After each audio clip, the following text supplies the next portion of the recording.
Okay, ಬನ್ನಿ. ನಮ್ಮ reporters ನಮ್ಮೊಂದಿಗೆ ರೆಡಿ ಇದ್ದಾರೆ. ಇವತ್ತು ಮಂಡ್ಯದಲ್ಲಿ ನಾನು ಹೇಳಿದೆ CM DCM ಯಾವ ರೀತಿ ಕಾರ್ಯಕ್ರಮವನ್ನು ಹಮ್ಮಿಕೊಂಡಿದ್ದಾರೆ. ಜೊತೆಗೆ ಅಲ್ಲಿ ಪಕ್ಕದಲ್ಲಿ ಕುಮಾರಸ್ವಾಮಿ ಅವರು ಒಂದೇ ಕ್ಷೇತ್ರದಲ್ಲಿ ನಿಖಿಲ್ ಕುಮಾರಸ್ವಾಮಿ ಎಲ್ಲರೂ ಕೂಡ. ಸೊ ಅದರ ಬಗ್ಗೆ ಮಾಹಿತಿ ಕೊಡ್ತಾರೆ ಮಂಡ್ಯದಿಂದ Anand. Very good morning Anand. ಅದಾದ ನಂತರ ಬೆಂಗಳೂರಿಂದ ಬಸವರಾಜು ನಮ್ಮೊಂದಿಗೆ ನೇರ ಸಂಪರ್ಕದಲ್ಲಿದ್ದಾರೆ. ಬಸವರಾಜು ಇವತ್ತು ನರೇಂದ್ರ ಮೋದಿ ವಿಚಾರಕ್ಕೆ ಸಂಬಂಧಪಟ್ಟ ಹಾಗೆ ಮಾಹಿತಿಯನ್ನು ಕೊಡ್ತಾರೆ. ಮತ್ತು ಬೆಂಗಳೂರಿನಿಂದ ಪ್ಯಾಲೇಸ್ ಗ್ರೌಂಡ್ನಿಂದ ನಾಗರಾಜು ನಮಗೆ ಹೆಚ್ಚಿನ ಮಾಹಿತಿ ಕೊಡ್ತಾ ಇದ್ದಾರೆ. ಇವರಿಬ್ಬರು ಕೂಡ ಮೋದಿಗೆ ಸಂಬಂಧಪಟ್ಟ ವಿಚಾರ. ಮಂಡ್ಯದಿಂದ ನಮಗೆ ಇವತ್ತು ಮುಖ್ಯಮಂತ್ರಿ ಮತ್ತು ಉಪಮುಖ್ಯಮಂತ್ರಿ ಮೂರು ಕಡೆ, ಒಂದು ಕಡೆ KR ನಗರ, KR ಪೇಟೆ, ನಾಗಮಂಗಲದಲ್ಲಿ ಬ್ಯಾಕ್ ಟು ಬ್ಯಾಕ್ ಸಮಾವೇಶ, ಅದರ ಪಕ್ಕದಲ್ಲಿ ಪಾಂಡುಪುರದಲ್ಲಿ HD ಕುಮಾರಸ್ವಾಮಿ ಸಮಾವೇಶ, ನಿಖಿಲ್ ಕುಮಾರಸ್ವಾಮಿ ಮತಯಾಚನೆ, ಇದೆಲ್ಲದರ ಬಗ್ಗೆ ಮಾತಾಡೋಣ. Very good morning. ನಿಮ್ಮನ್ನು ಸಮಯ ಬಂದಾಗ ನಿಮ್ಮನ್ನು ಮಾತಾಡ್ತೀನಿ. ಇವತ್ತು ಮತ್ತೆ ಕರ್ನಾಟಕದಲ್ಲಿ ಮೋದಿ ಮೇನಿಯಾ ಶುರುವಾಗಿದೆ. ಈಶಾನ್ಯ ಜಿಲ್ಲೆಗಳನ್ನು ಟಾರ್ಗೆಟ್ ಮಾಡಿ ಕ್ಯಾಂಪೇನ್ ಮಾಡಿದ್ದಾರೆ. ಚಿಕ್ಕಬಳ್ಳಾಪುರ, ಕೋಲಾರ ಕ್ಷೇತ್ರ ಗುರಿಯಾಗಿಸಿ ಪ್ರಚಾರ. ಚಿಕ್ಕಬಳ್ಳಾಪುರ BJP ಅಭ್ಯರ್ಥಿ ಡಾಕ್ಟರ್ K ಸುಧಾಕರ್, ಕೋಲಾರದ ಮೈತ್ರಿ ಅಭ್ಯರ್ಥಿ ಮಲ್ಲೇಶ್ ಬಾಬು ಪರ ಮತ ಶಿಕಾರಿ. ಸಂಜೆ ಬೆಂಗಳೂರಿನ ಅರಮನೆ ಮೈದಾನದಲ್ಲಿ ಬೃಹತ್ ಸಮಾವೇಶವನ್ನು ಕೂಡ ಹಮ್ಮಿಕೊಳ್ಳಲಾಗಿದೆ. ಬೆಂಗಳೂರಿನ 3 ಕ್ಷೇತ್ರಗಳ ಗಮನದಲ್ಲಿಟ್ಟುಕೊಂಡು Bengaluru central, Bengaluru north, Bengaluru south. So ಹಾಗಾಗಿ 5 ಕ್ಷೇತ್ರಗಳನ್ನು ಪ್ರಮುಖ ಗುರಿಯಾಗಿಟ್ಟುಕೊಂಡು ಮತ ಶಿಕಾರಿಯನ್ನು ಮಾಡ್ತಾ ಇದ್ದಾರೆ. ಒಂದೊಂದು ಸಲ ಬಂದಾಗಲೂ ಕೂಡ 4 ರಿಂದ 5 ಕ್ಷೇತ್ರಗಳನ್ನು ಟಾರ್ಗೆಟ್ ಮಾಡ್ತಾರೆ. ಆರಂಭದಲ್ಲಿ ನಿಮ್ಗೆ ಗೊತ್ತಿರ್ಬೋದು ಕಲಬುರಗಿಗೆ ಬಂದಿದ್ದರು. ಆ ನಂತರ ಮೊನ್ನೆ 19ನೇ ತಾರೀಕು ಮೈಸೂರಿಗೆ ಬಂದರು, 16ನೇ ತಾರೀಕು ಮೈಸೂರಿಗೆ ಬಂದರು. ಮೈಸೂರಲ್ಲಿ ಸಮಾವೇಶ ಆದ ನಂತರ ರೋಡ್ ಶೋ ಮಂಗಳೂರಲ್ಲಿ ಮಾಡಿದರು. ಸೊ ಹಾಗಾಗಿ ಇವತ್ತು ಮತ್ತೆ ಬೆಂಗಳೂರಿಗೆ ಆಗಮಿಸ್ತಾ ಇದ್ದಾರೆ ಅಭ್ಯರ್ಥಿಗಳ ಪರ. ಒಂದು ಕಡೆ BJP ಅಭ್ಯರ್ಥಿ ಡಾಕ್ಟರ್ K ಸುಧಾಕರ್, ಮತ್ತೊಂದು ಕಡೆ ಮಲ್ಲೇಶ್ ಬಾಬು ಮೈತ್ರಿ ಅಭ್ಯರ್ಥಿ. ಓಕೆ,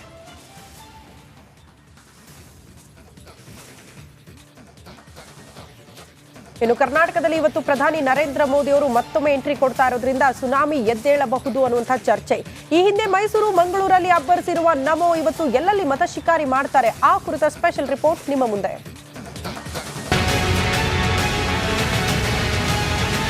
2024ರ ಮತಯಜ್ಞದಲ್ಲಿ ಪ್ರಧಾನಿ ನರೇಂದ್ರ ಮೋದಿ ಭರ್ಜರಿ ಫಸಲಿನ ನಿರೀಕ್ಷೆಯಲ್ಲಿದ್ದಾರೆ. ಈ ಬಾರಿ 400 ಮೀರಿ ಎಂದು ಕರುನಾಡಿನ ರಣಕಣದಲ್ಲಿ ಅಬ್ಬರಿಸಿ ಬೊಬ್ಬಿರಿಯುತ್ತಿದ್ದಾರೆ. ಕಳೆದ ಭಾನುವಾರ ಮೈಸೂರು ಮತ್ತು ಮಂಗಳೂರಿನಲ್ಲಿ ಅಲೆ ಎಬ್ಬಿಸಿದ ನಮೋ ಇಂದು ಸಿಲಿಕಾನ್ ಸಿಟಿಯಲ್ಲಿ ಸುನಾಮಿ ಎಬ್ಬಿಸಲು ಮತ್ತೆ ಗ್ರ್ಯಾಂಡ್ ಎಂಟ್ರಿ ಕೊಡ್ತಿದ್ದಾರೆ. ವಾರದ ಅಂತರದಲ್ಲಿ ಮತ್ತೆ ಕರುನಾಡಿಗೆ ನಮೋ. ಚಿಕ್ಕಬಳ್ಳಾಪುರ, ಬೆಂಗಳೂರಿನಲ್ಲಿ ಮೋದಿ ಮತ ಶಿಕಾರಿ. ಏಪ್ರಿಲ್ 19ರಂದು ಮೈಸೂರಿನ ಸಮಾವೇಶದಲ್ಲಿ ಭಾಗಿಯಾಗಿದ್ದ ನಮೋ ಬಳಿಕ ಮಂಗಳೂರಿನಲ್ಲಿ ರೋಡ್ ಶೋ ಮೂಲಕ ಮತ ಬೇಟೆಯಾಡಿದ್ರು. ಇಂದು ಸಹ 2 ಲೋಕಸಭಾ ಕ್ಷೇತ್ರದಲ್ಲಿ ಭರ್ಜರಿ ಕ್ಯಾಂಪೇನ್ ಮಾಡಲಿದ್ದಾರೆ.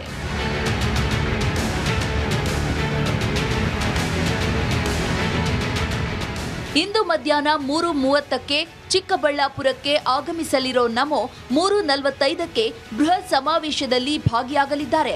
ನಿನ್ನೆಯೇ SPG ಪಡೆಗಳು ಸಮಾವೇಶ ನಡೆಯೋ ಸ್ಥಳದಲ್ಲಿ ಪರಿಶೀಲನೆಯನ್ನ ಮಾಡಿದ್ದು ರಿಹರ್ಸಲ್ ಸಹ ನಡೆಸಲಾಗಿದೆ.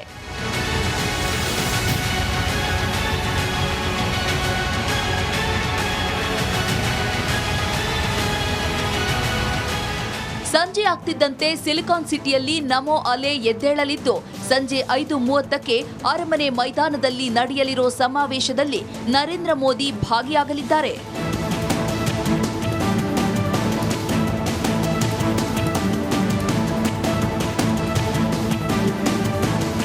ಕಾಂಗ್ರೆಸ್ ಗ್ಯಾರಂಟಿಗೆ ಪರ್ಯಾಯವಾಗಿ ಮೋದಿ ಗ್ಯಾರಂಟಿಯನ್ನ ಮುಂದಿಟ್ಟಿರೋ ಕೇಸರಿ ಪಕ್ಷ ಮೋದಿ ನಾಮಜಪದಿಂದ ಮತ್ತೆ ಅಧಿಕಾರ ಹಿಡಿಯೋ ಕಸರತ್ತು ಮಾಡಿದ್ದು ಇಂದಿನ ಸಮಾವೇಶದ ಯಶಸ್ವಿಗೆ ರಾಜ್ಯ BJP ಘಟಕ ಸಕಲ ಸಿದ್ಧತೆಯನ್ನ ಮಾಡಿಕೊಂಡಿದೆ.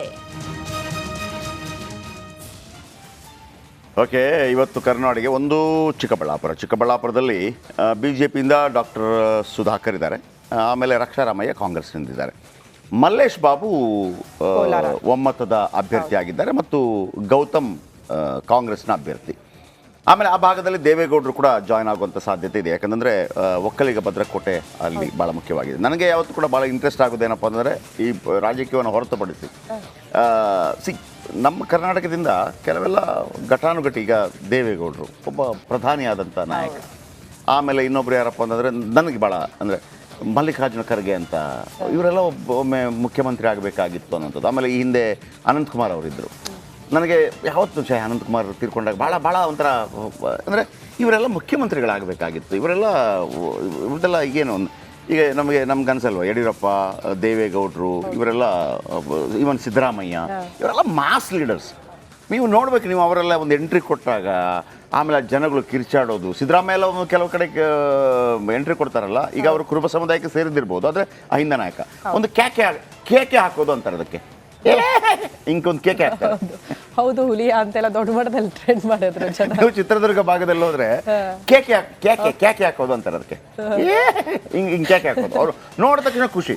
ಆಮೇಲೆ ನಾನು ಈ ಕಾಂಗ್ರೆಸ್ನವರು ಪಾದಯಾತ್ರೆ ಮಾಡಿದ್ರಲ್ಲ ಬೆಂಗಳೂರಿನಿಂದ ಇದು ಎಲ್ಲಿಗೆ, ಬಳ್ಳಾರಿ, 15 ದಿವಸ ನಾನು ಪಾದಯಾತ್ರೆ ಮಾಡಿದ್ದೆ ಜೊತೆಗೆ.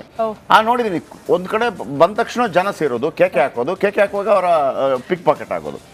ದೇವೇಗೌಡರನ್ನ ನೋಡೋ ರೀತಿ ಬೇರೆ. ದೇವೇಗೌಡರು ಹಿಂಗ್ ಬಂದ್ರು ಅಂತ ತಕ್ಷಣ ದೊಡ್ಡ ಅಂತ ಕಾಲಿಗೆ ಬೀಳೋದು ಎಲ್ಲರೂ ಕೂಡ. ಆದರೆ ಆ ಒಕ್ಕಲಿಗ ನಾಯಕರ ದೊಡ್ಡ ನಾಯಕ ಅನ್ನೋ ಕಾರಣಕ್ಕಾಗಿ ಕುಮಾರಸ್ವಾಮಿ ಬಂದ್ರೆ ಹೆಂಗೆ ಅಂತಂದ್ರೆ, ಕುಮಾರಸ್ವಾಮಿಯನ್ನ ಮೈ ಮುಟ್ಟೋದಕ್ಕೆ ಒಂಥರ ಖುಷಿ ಎಲ್ಲರೂ ಕೂಡ, ಮೈ ಮುಟ್ಕೊಂಡು ಇರೋದಂತ. ಎಸ್ ಎಂ ಕೃಷ್ಣ ಬಂದಾಗ ಏನು ಗೊತ್ತಾ, ಎಸ್ ಎಂ ಕೃಷ್ಣ ಏನು ಮಾಡೋದಿಲ್ಲ, ಎಸ್ ಎಂ ಕೃಷ್ಣ ಹಿಂಗೆ ನಿಂತ್ಕೊಂಡ್ಬಿಡ್ತಾರೆ, ಅವರನ್ನೇ ಎಲ್ಲರೂ ಹಿಂಗೆ ದುಡ್ಕೊಂಡು ಹೋಗೋದು, ಅವ್ರು ಹಿಂಗೆ ಹೋಗ್ತಾ ಇರ್ತಾರೆ, ಹೀಗೆ ಒಬ್ಬೊಬ್ಬರದು. ಆಮೇಲೆ ಯಡಿಯೂರಪ್ಪ ಈಗ ಸ್ವಲ್ಪ ವಯಸ್ಸಾಯಿತು, ಯಡಿಯೂರಪ್ಪ ಹಿಂಗೇನಂದ್ರೆ ಬಿರುಸು. ಆಮೇಲೆ ಯಡಿಯೂರಪ್ಪನವರನ್ನ ಹಿಂಗೆ ಮುಟ್ಟೋಕೆ ಹಿಂಗೆಲ್ಲ ಚಾನ್ಸ್ ಇಲ್ಲ. ಅವ್ರು ಬೈತಾನೆ ಬರೋದೇ ಬೈಕೊಂಡೆ ಹಿಂಗೆ ಮಾಡ್ಕೊಂಡು ಬರ್ತಾ ಇರ್ತಾರೆ. ಅವ್ರದ್ದು ಅದೊಂದು ಫ್ಯಾನ್ ಫಾಲೋಸ್. ನಾನು ಯಾಕೆ ಇದನ್ನು ಹೇಳಿದೆ ಅಂತಂದರೆ, ನರೇಂದ್ರ ಮೋದಿಗೆ ಈಗ ಸದ್ಯಕ್ಕೆ ಹೆಂಗೆ ಒಂದು ಕಾಲದಲ್ಲಿ ಇಂದಿರಾ ಗಾಂಧಿ ಅಂತ ಹೇಳಿದಾಗ, ಒಂದು ಕಾಲದಲ್ಲಿ ಅಟಲ್ ಬಿಹಾರಿ ವಾಜಪೇಯಿ ಅಂತ ಹೇಳಿದಾಗ, ಇವರ ಸ್ಪೀಚ್ ಕೇಳೋದಕ್ಕೆ ಪಕ್ಷ ಬಿಟ್ಟು ಬರ್ತಾ ಇದ್ರು. ನರೇಂದ್ರ ಮೋದಿ ಈಗ ಸದ್ಯಕ್ಕಿರೋಂಥದ್ದು, ಅದು ಪಕ್ಷ ಯಾವುದೇ ಇರಲಿ, BJP ಮತ್ತು ಅದು ಬೇರೆ. ನರೇಂದ್ರ ಮೋದಿ ಅಂದ ತಕ್ಷಣ ಕಾಂಗ್ರೆಸ್ ಅವರು, BJP ಅವರು ಎಲ್ಲರೂ ಕೂಡ ಏನು ಮಾತಾಡ್ತಾರಪ್ಪ ಅಂತ. ಅಲ್ಲಿ ದೇವೇಗೌಡರು ಪಕ್ಕದಲ್ಲಿ ಕೂತ್ಕೊಳ್ಳೋದಿದೆಯಲ್ಲ, ಅದನ್ನು ನೋಡೋದಕ್ಕೆ ನನಗೆ ಭಾಳ ಇಷ್ಟ. ಆದರೆ ಮೊನ್ನೆ ಮೈಸೂರಲ್ಲಿ ನಮ್ಗೆ ಗೊತ್ತು, ಈಗ ನಾವು ಪತ್ರಕರ್ತರ ಕೆಲಸ ಮಾಡಿದ್ದೀವಿ, ಇಲ್ಲಿ ಬೈಟ್ ಕಟ್ ಮಾಡುವಾಗ ದೇವೇಗೌಡರ ಬೈಟ್ ಕಟ್ ಮಾಡೋದು ಹೆಂಗೆ ಅಂತಂದ್ರೆ, ಏನಪ್ಪ ಗೊತ್ತಾಗೋದಿಲ್ಲ, ಸ್ಲೋ ಆಗಿ ಮಾತಾಡ್ತಾರೆ. ವಿತ್ ರೆಸ್ಪೆಕ್ಟ್ ನಾನು ಹೇಳ್ತಿರೋದು, ಏನು ಎಲ್ಲಿಂದಪ್ಪ ತಗೊಳ್ಳೋದು, ಎಲ್ಲಿಂದ ಕಟ್ ಮಾಡೋಣ, ಫುಲ್ ಲಾಂಗ್ ಹೋಗ್ತಾ ಇರುತ್ತೆ, ಕಟ್ ಮಾಡೋಕ್ಕಾಗಲ್ಲ ಅಂತೇಳಿ. ಮೊನ್ನೆ ಅವರು ಆ ಒಂದು ಜೋಶಲ್ಲಿ, ಮೊನ್ನೆನೂ ಅಷ್ಟೇ ಯಾವ ಜೋಶಲ್ಲಿ ಮಾತಾಡ್ತಾ ಇದ್ದಾರೆ ಅಂತಂದರೆ, ಅರೆ ದೇವೇಗೌಡರು ಇಷ್ಟು ಜೋಶಲ್ಲಿ ಮಾತಾಡ್ತಾರ ಅಂತ. ಸೊ ಇವತ್ತು ಕೂಡ ದೇವೇಗೌಡರು ಇರ್ತಾರೆ ನರೇಂದ್ರ ಮೋದಿ ಅವ್ರ ಜೊತೆ. ಬೆಂಗಳೂರಲ್ಲಿ ಸಮಾವೇಶ ಆಗತ್ತೆ ಅರಮನೆ ಮೈದಾನದಲ್ಲಿ. ಇಲ್ಲಿ 3 ಯಾವುದಂದರೆ, ಬೆಂಗಳೂರು ಸೆಂಟ್ರಲ್ ಅಲ್ಲಿ PC ಮೋಹನ್ ಪರವಾಗಿ, ಅದಾದ ನಂತರ ಬೆಂಗಳೂರು ಸೌತ್ ಅಲ್ಲಿ ತೇಜಸ್ವಿ ಸೂರ್ಯ ಮತ್ತು ಸೌಮ್ಯ ರೆಡ್ಡಿ ಅವರ ನಡುವೆ, ಆಮೇಲೆ PC ಮೋಹನ್ ಮತ್ತು ಮನ್ಸೂರ್ ಅಲಿ ಖಾನ್ ಅವರ ನಡುವೆ, ಅದಾದ ನಂತರ ಸೌತ್ ಅಲ್ಲಿ ನಾರ್ತಲ್ಲಿ ಶೋಭಾ ಕರಂದ್ಲಾಜೆ ಮತ್ತು ಕಾಂಗ್ರೆಸ್ನಿಂದ ರಾಜೀವ್ ಗೌಡ ಅವರು ಸ್ಪರ್ಧೆಯಲ್ಲಿದ್ದಾರೆ. ಇವರ ಪರವಾಗಿ ಅಂದರೆ BJP ಅಭ್ಯರ್ಥಿಗಳ ಪರವಾಗಿ ಒಂದು ವಾಕ್ ಥ್ರೂ ಮಾಡಿದ್ದಾರೆ ನಮ್ಮ ಪ್ರತಿನಿಧಿ ನಾಗರಾಜು. ಅಂದರೆ ಅರಮನೆ ಮೈದಾನದಲ್ಲಿ ಸಿದ್ಧತೆ ಬಗ್ಗೆ ನೋಡ್ಕೊಂಬರೋಣ. ಚುನಾವಣಾ ಪ್ರಚಾರಕ್ಕೆ ಇಂದು ಸಿಲಿಕಾನ್ ಸಿಟಿ ಬೆಂಗಳೂರಿಗೆ ಪ್ರಧಾನಿ ನರೇಂದ್ರ ಮೋದಿ ಅವರು ಬರ್ತಾ ಇರೋ ಹಿನ್ನೆಲೆಯಲ್ಲಿ ಪ್ಯಾಲೇಸ್ ಗ್ರೌಂಡಲ್ಲಿ ಸಕಲ ಸಿದ್ಧತೆಗಳನ್ನು ಬೆಂಗಳೂರು ಪೊಲೀಸರು ಮಾಡ್ಕೊಳ್ತಾ ಇರ್ತಕ್ಕಂಥದ್ದು. ನಾವೀಗ ಏನು ಪ್ಯಾಲೇಸ್ ಗ್ರೌಂಡ್ನಲ್ಲಿದ್ದೀವಿ, ನೀವು ದೃಶ್ಯಾವಳಿಗಳಲ್ಲಿ ನೋಡ್ತಾ ಇರ್ಬೋದು. ಏನು ಸಂಜೆ ನಡೆಯೋ ಒಂದು ಬೃಹತ್ ಸಮಾವೇಶಕ್ಕೆ ಸಾರ್ವಜನಿಕರು ಬರುವಂಥ ಒಂದು ಸ್ಥಳವನ್ನು, ಅವರು ಗ್ರೌಂಡ್ನೊಳಗಡೆ ಎಂಟ್ರಿ ಆಗೋ ಜಾಗವನ್ನು ಪೊಲೀಸರು ಮೆಟಲ್ ಡಿಟೆಕ್ಟರ್ಗಳನ್ನು ಅಳವಡಿಸಿ ಸರ್ವ ರೀತಿಯಲ್ಲೂ ಸಿದ್ಧತೆಯನ್ನು ಮಾಡ್ಕೊಳ್ತಾ ಇರ್ತಕ್ಕಂಥದ್ದು. ಭದ್ರತಾ ದೃಷ್ಟಿಯಿಂದ ಪ್ರತಿಯೊಬ್ಬ ಸಾರ್ವಜನಿಕರು ಏನು ಸಭೆಯಲ್ಲಿ ಭಾಗಿಯಾಗ್ತಾರೆ ಅವರನ್ನು ಪ್ರತಿಯೊಬ್ಬರನ್ನು ಮೆಟಲ್ ಡಿಟೆಕ್ಟರ್ನಲ್ಲಿ ಪರಿಶೀಲನೆ ಮಾಡಿ ನಂತರ ಏನು ಈ ಕಡೆ ವೇದಿಕೆ ನಿರ್ಮಾಣ ಆಗಿದೆ, ಪ್ರಧಾನಿ ನರೇಂದ್ರ ಮೋದಿಯವರು ಜನರನ್ನು ಉದ್ದೇಶಿಸಿ ಭಾಷಣ ಮಾಡುವಂಥ ಒಂದು ವೇದಿಕೆ ಸಿದ್ಧವಾಗಿದೆ, ಇಲ್ಲಿಗೆ ಬಿಡುವಂಥದ್ದು. ಒಟ್ಟಾರೆಯಾಗಿ ಈಗಾಗಲೇ ನಿನ್ನೆ ನಗರ ಪೊಲೀಸ್ ಆಯುಕ್ತ B. ದಯಾನಂದ್ ಅವರು ಒಂದು ಪತ್ರಿಕಾಗೋಷ್ಠಿಯಲ್ಲಿ ಹೇಳಿದಂತೆ ಸುಮಾರು 2000ಕ್ಕೂ ಹೆಚ್ಚು ಪೊಲೀಸರನ್ನು ಈ ಒಂದು ಕಾರ್ಯಕ್ರಮಕ್ಕೆ ಭದ್ರತೆಗೆ ನಿಯೋಜನೆ ಮಾಡಲಾಗಿದೆ. ಇದನ್ನು ಏನು ಇಬ್ಬರು ಹೆಚ್ಚುವರಿ ಪೊಲೀಸ್ ಆಯುಕ್ತರು ಜೊತೆಗೆ 4 DCPಗಳು ಈ ಒಂದು ಭದ್ರತೆಯ ಉಸ್ತುವಾರಿಯನ್ನು ನಿರ್ವಹಿಸಲಿದ್ರೆ ಯಾವುದೇ ರೀತಿಯ ಒಂದು ಅಹಿತಕರ ಘಟನೆಗಳಾಗದಂತೆ ಸರ್ವ ರೀತಿಯಲ್ಲೂ ಬಿಗಿ ಪೊಲೀಸ್ ಬಂದೋಬಸ್ತನ್ನು ಬೆಂಗಳೂರು ಪೊಲೀಸ್ ಇಲಾಖೆ ಮಾಡಿಕೊಂಡಿರ್ತಕ್ಕಂಥದ್ದು.